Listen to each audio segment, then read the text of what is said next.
আসসালামু আলাইকুম, সবাইকে স্বাগতম জানাচ্ছি আমাদের নতুন এবং সর্বপ্রথম অনুষ্ঠান আমরা মুসলিম। এটার নাম যদি পরবর্তীতে পরিবর্তন হয় তাহলে হতে পারে, বর্তমানে এটার নাম হচ্ছে আমরা মুসলিম। আচ্ছা, আজকে আমরা আপনাদেরকে একটা বিশেষ বিষয় নিয়ে আলোচনা করতে চাচ্ছি। বিষয়টি হলো,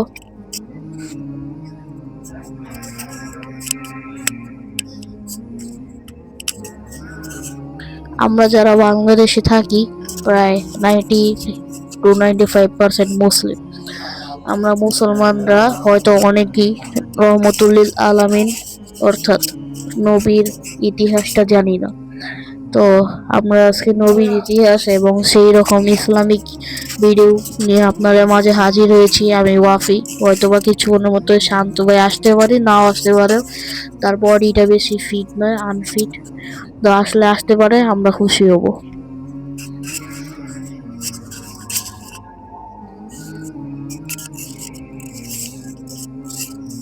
বেশি কথা না বলে আমরা চাচ্ছি ভিডিও শুরু করতে।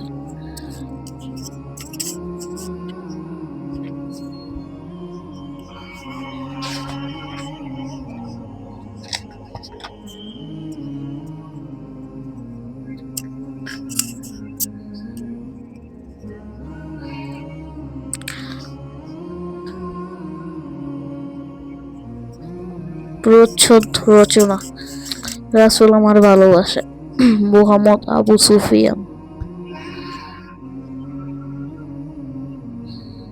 570 সাল। আল্লাহর প্রিয় নবী হযরত ইব্রাহিম আলাইহিস সালামের বংশধারার জন্ম দিলেন আমাদের শেষ নবী মুহাম্মদ সাল্লাল্লাহু আলাইহি সাল্লাম। আরবের মক্কা নগরী ছিল তার জন্মভূমি। এখানে তিনি বড় হয়েছেন, শৈশব ও তারুণ্যের দিনগুলো কাটিয়েছেন। ছোটকালে মহানবী সাল্লাল্লাহু আলাইহি সাল্লাম ছিলেন এতিম। তার বাবা মা মারা গিয়েছেন জন্মের কয়েক মাস আগে।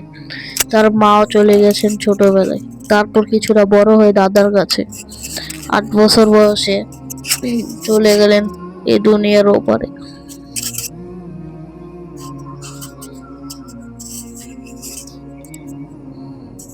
এরপর চাচা আবু তালিবের আশ্রয়ে কেটেছে তার শৈশব ও কৈশোর।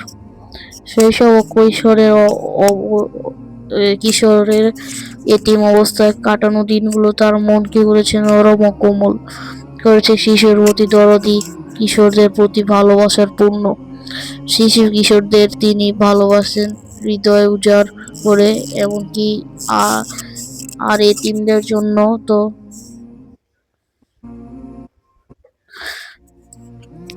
আর এতিমদের জন্য ছিল পূর্ণ ভালোবাসা। ছোটবেলা থেকেই শিশু ছিলেন দরদি, কিশোরদের প্রতি পূর্ণ ভালোবাসা, শিশু কিশোরদের প্রতি ভালোবাসেন হৃদয় উজাড় করে। আর এতিমদের জন্য তো ছিলেন তিনি সবুজ বটগাছের মতো মাথার ছায়া।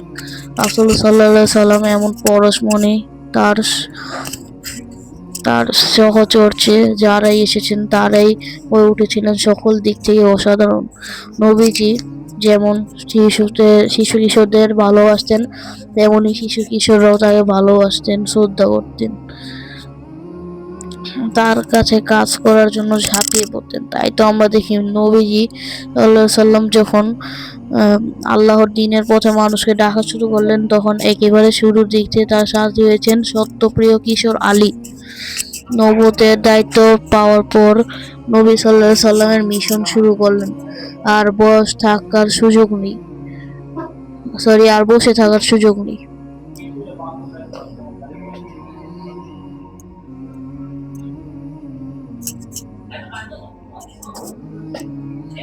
মানুষকে ডাকতে হবে আল্লাহর পথে, সত্যের পথে। সেই ডাকে যারা সাড়া দিবে তাদের শিক্ষা দিতে হবে আল কুরআন।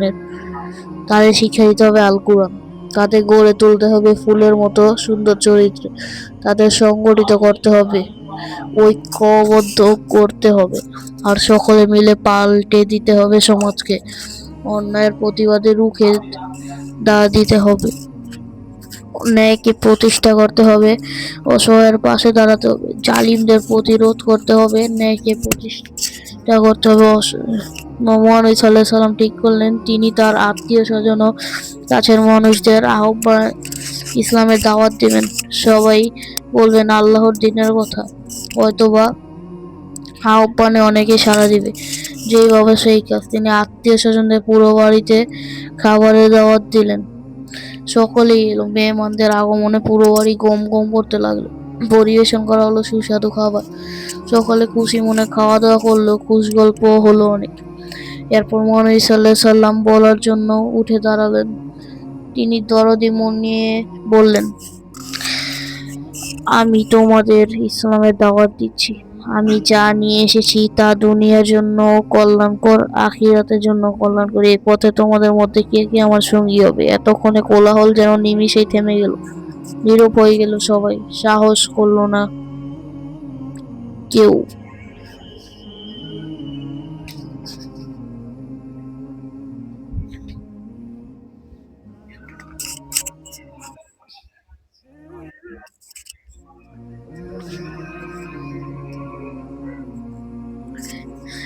এগিয়ে এলো না কেউ। সমাজে অপকর্মের বিরুদ্ধে দাঁড়াবে কে? সকলে শত্রু হবে কে? এমন সাহস কজনেরই বা আছে? তাই সকলে নীরব হয়ে থাকলো। একটু পরে দেখা গেল এক কিশোর এগিয়ে আসছে। কতই বা বয়স হবে তার, 9-10 বছর হতে পারে। কিশোর পাগুলো দুর্বল, লিকলিকে, চোখের অসুখে দুটো পিটপিট করছে। সেই কিশোরের নাম আলী, মহানবী সাল্লাল্লাহু আলাইহি সাল্লামের চাচাতো ভাই, বনু হাসিমের নেতা আবু তালিবের ছেলে।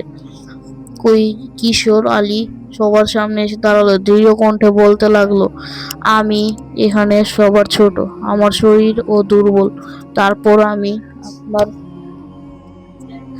তারপরও আপনার পথে আমার সঙ্গী হব, আমি সাহায্য করব। কি সাহসী উচ্চারণ আলীর, কি দৃপ্ত কণ্ঠে এই কিশোরের, কি এক সাহসের ঝিলিক তার চেহারায়।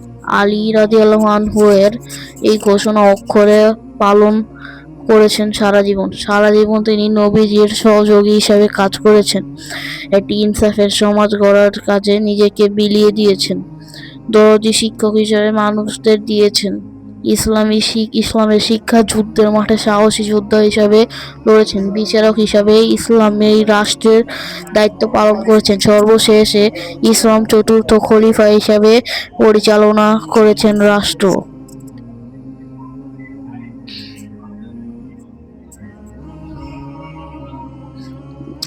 মহানবী মুহাম্মদ সাল্লাল্লাহু আলাইহি সাল্লাম যখন মক্কায় নির্যাতিত হচ্ছিলেন, তখন তার কিশোরী মেয়ে ফাতিমা বলেছিলেন, কিশোরী ফাতিমা ছিলেন তার কষ্টের অংশীদার। নবীজি যখন তায়েফে রক্তাক্ত হলেন, তার সঙ্গী ছিলেন তারই ঘরে কৈশোর কাটানো জায়েদ। তিনি প্রিয় নবী হিজরত করে মক্কা ছেড়ে মদিনায় এলেন। তখন কিশোরীরা তাকে স্বাগত জানালো কোরাস সঙ্গীতে।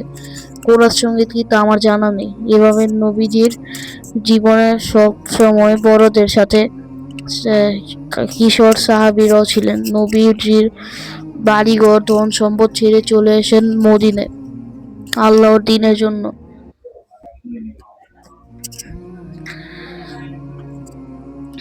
তাকে নিঃস্ব মদিনার প্রতিটি ঘর থেকে এলো বিভিন্ন উপহার, কিন্তু বিধবা উম্মে সুলাইমের ঘরে যে উপহার দেওয়ার মতো কিছু নেই। কি নিয়ে যাবেন? উম্মে সুলাইমে 10 বছরের কিশোর ছেলে আনাস বেশ চটপটে। আরবে তখনকার শিক্ষা ছিল মুখস্থ নির্ভর, লেখার উপর খুব বেশি প্রয়োজন ছিল না, তাই লিখতে মানুষের সংখ্যা ছিল খুব কম। আনাস ছিল খুবই প্রতিভাবান, 10 বছর বয়সে লিখা শুরু করে ফেলেছে। উম্মে সুলাইম আনাসকে নবীর কাছে নিয়ে এলেন। তিনি বললেন, হে আল্লাহর রাসূল, আপনাকে সবাই উপহার দিচ্ছে, আমি বিধবা নারী, উপহার দেওয়ার মতো কিছু নেই। এই হলো আমার ছেলে আনাস, খুব বুদ্ধিমান, লিখতে জানে, তাকে উপরে হিসাবে আপনার কাছে রেখে যাচ্ছি, সে কাজকর্ম করে দিবে। মহানবী সাল্লাল্লাহু আলাইহি সাল্লাম হেসে এমন অভিনব উপহারটি বুঝে নিলেন। এরপর থেকে আনাস নবীজির কাছে থাকে। তার অজুর পানি এগিয়ে দেয়। নবীজি কোথাও তার ছোটখাটো জিনিসপত্র ব্যাগে বহন করে। তারপর তখন মায়ের কথা মনে পড়ে, এক দৌড়ে বাড়ি গিয়ে মাকে দেখে আসে। নবী মদিনা আসার পর থেকে ইন্তেকাল করার পর্যন্ত 10টি বছর আনাস ছিলেন তার ছায়ার মতো। এই জন্য আনাস রাদিয়াল্লাহু আনহুকে বলা হয় খাদেমে রাসূল বা রাসূলের সেবক। প্রিয় নবী সাল্লাল্লাহু আলাইহি সাল্লামে থাকার কারণে আনাস অনেক বেশি কিছু শিখেছেন। মহানবী সাল্লাল্লাহু সাল্লামের কথা বেশি বেশি শোনার সুযোগ হয় তার। নবী সাল্লাল্লাহু সাল্লামের নিত্যদিনের কাজ দেখেছেন খুব কাছ থেকে, তাই আনাস রাদিয়াল্লাহু আনহু অনেক হাদিস বর্ণনা করতে পেরেছেন। তার বর্ণিত হাদিসের সংখ্যা 2286টি। তিনি বেশি সংখ্যক হাদিস বর্ণনাধারী 7 সাহাবীর মধ্যে একজন। ইসলামী জ্ঞানের প্রধান দুটি উৎস হলো আল কুরআন ও আল হাদিস। এই জ্ঞান চর্চায় আরো দুইজন কিশোর সাহাবী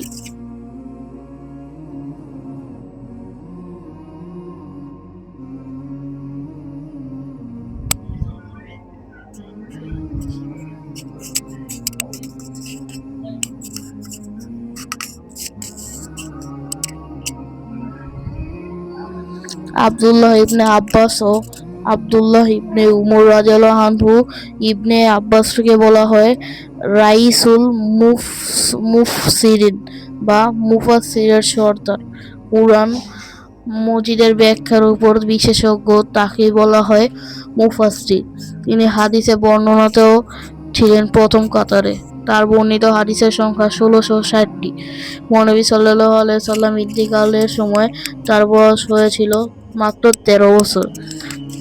আব্দুল্লাহ ইবনে উমর রাদিয়াল্লাহু ছিলেন আরেক জ্ঞানী সাহাবী। হাদিস বর্ণনায় তার আছে অনেক অবদান।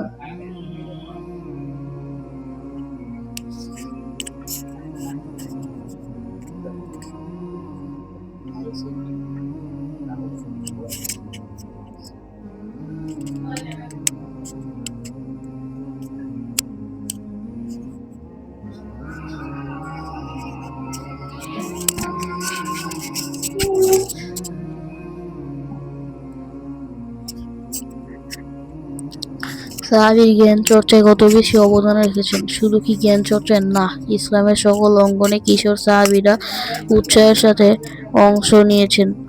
এমনকি যুদ্ধের ময়দানে জীবন বাজি রেখে লড়াই করেছেন, সাহসের ফুলকি হয়ে আঘাত হেনেছেন জালিম জুলুমদের মসনদে। মহানবী সাল্লাল্লাহু আলাইহি সাল্লাম জালিমের বিরুদ্ধে সত্যের পতাকা উত্তোলন করলেন, ডাক দিলেন জিহাদের। তখন কিশোর কিশোরী সাহাবীরা জিহাদের মাঠে ছুটলেন। হিজরতের দ্বিতীয় বছর আবু জাহেলের নেতৃত্বে ইসলামের দুশমনরা এসেছে নবীর শহর মদিনা আক্রমণ করতে। মহানবী সাল্লাল্লাহু আলাইহি সাল্লাম এই খবর পেয়ে বসে থাকলেন না, তিনি হানাদারদের মোকাবিলা করার জন্য ছুটলেন। 313 জন নির্ভীক যোদ্ধা ছুটেছেন তার প্রিয় নেতা মুহাম্মদ সাল্লাল্লাহু আলাইহি সাল্লামের সাথে হানাদারদের রুখে দিতে। তার মধ্যে আছে 2 জন কিশোর সাহাবী, দুজনের নামই মুয়াজ এবং মুয়াজ ইবনে আফরা এবং মুয়াজ ইবনে আমর। নামের যেমন ছিল তাদের মিল, তেমনি মনেরও ছিল দারুণ মিল। তারা দুই বন্ধু ঠিক করলে জাহেলকে শেষ করতে হবে। সে মক্কার থাকতে আমাদের প্রিয় নবী সাল্লাল্লাহু আলাইহি সাল্লামকে কষ্ট দিয়েছে, তার সাথীদের উপর নির্যাতন করেছে, এমনকি সুমাইয়া রাদিয়াল্লাহু আনহাকে বর্ষার আঘাতে হত্যা করেছে। কি নিষ্ঠুর সেই পাষণ্ড! সে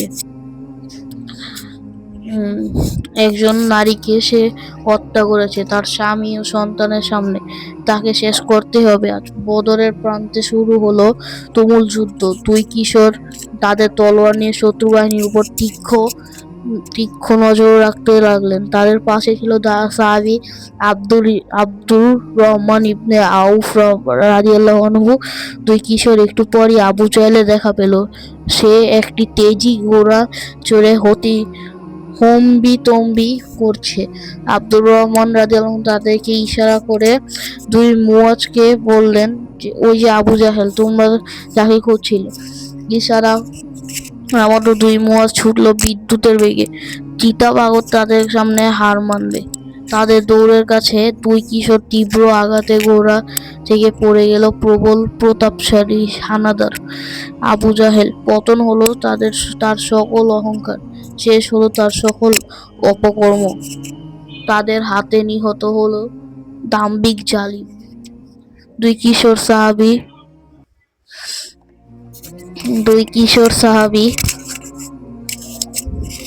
কীর্তি ইতিহাসের সোনালী পাতায় অক্ষয় হয়ে গেল। এমন একটি অহংকারী ও শক্তির অহংকারে সে অন্ধ হয়ে গিয়েছিল। তার মৃত্যু হয়েছিল সেদিন বদরের প্রান্তে, তাও মেরেছিল মাত্র 2 জন।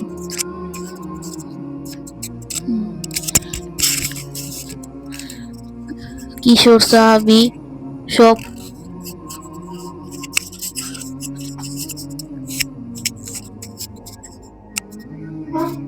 রাসূল সাল্লাল্লাহু আলাইহি সাল্লামের সনির্ধে তারা কিশোর বয়সেই ইসলামের জন্য দারুণ অবদান রেখেছেন। ইসলাম প্রচার প্রসারে, জ্ঞান চর্চা, যুদ্ধের ময়দানে সবখানেই এসব সব জায়গায় তারা রেখেছেন প্রতিভার স্বাক্ষর ও ছড়িয়েছেন সাহস ও দীপ্তি। আমরা তাদেরই উত্তরসূরি। আসো তাদের সেই সবুজে ছেড়ে আল্লাহর জমিন আর গড়ে তুলি একটি সোনালী সমাজ, একটি নতুন পৃথিবী, নিয়ে আসি একটি রাঙা প্রভাত। আসসালামু আলাইকুম।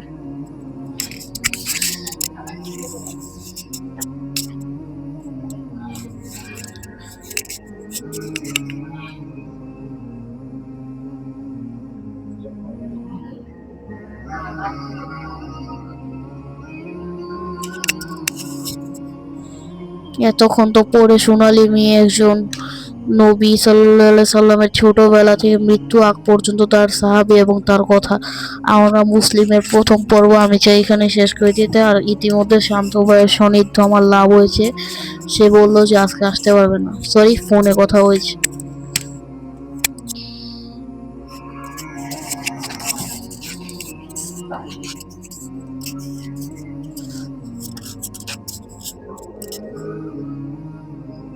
আপনারা তো পুরো ভিডিও জুড়ে শুনছিলেন আমার কথা, ওয়াফির কথা। আজকে আপনারা যেমন আমরা মুসলিমের এপিসোড 1 শুনেছেন, সেমনই আপনারা চাইলে এপিসোড 2ও শুনতে পারবেন আগামী 12 তারিখে। আজকে যেহেতু 22 তারিখ, সেহেতু 12 তারিখ হবে দ্বিতীয় বুধবার। আর আমরা মুসলিম সম্পর্কে যদি কিছু বলে থাকি, আমরা মুসলিম হলো প্রতি বুধবারে আয়োজিত একটি শো। কালকে আপনারা হয়তো বা অন্ধকার এপিসোড 11 সিজন 1 পেয়ে যেতে পারেন ইনশাআল্লাহ। যদি আপনারা নবী বা সাহাবী সম্পর্কে কিছু জানেন, তাহলে ইমেল করুন ondhuar.stories@gmail.com এ।